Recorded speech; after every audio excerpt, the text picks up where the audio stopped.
présenter un nouveau film qui va paraître, cette fois-ci c'est un vrai documentaire, qui va paraître sur Canal+ à la fin du mois. C'est une série de portraits que nous avons réalisés à Calais, dans la jungle de Calais.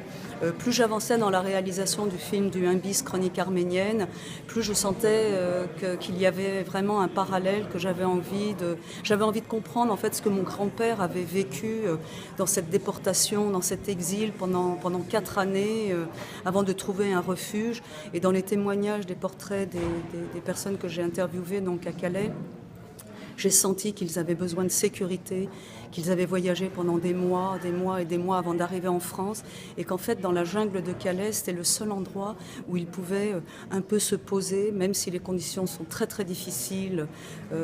Les tentes ne sont plus les mêmes que celles de 1923, de 1915, mais la solidarité, mais parfois aussi les tensions qui existent entre les différentes communautés. Mais c'est ce que ma tante aussi dit, c'est qu'ils se retrouvaient entre gens de même village. À Calais, c'est pareil, les Afghans sont entre eux, les Iraniens entre eux, les Kurdes se retrouvent et arrivent à reconstituer une vie sociale dans cette jungle, avec l'espoir d'aller surtout en Angleterre et pas rester en France. Alors vous qui êtes petite fille de réfugiés arméniens, qu'est-ce que ça vous inspire, cette détresse qu'on voit dans la jungle de Calais?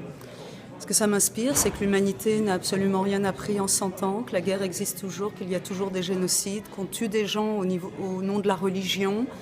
Et ça m'attriste, mais j'ai quand même envie de garder de l'espoir. Et en tout cas, j'ai envie de me battre et de témoigner pour me dire que on ne doit pas rester sans rien faire. Et ça a été une façon pour moi de contribuer à faire entendre ces gens qu'on met vraiment de côté. Et les réfugiés ont droit aussi à la parole, puisqu'ils sont chassés de leur pays.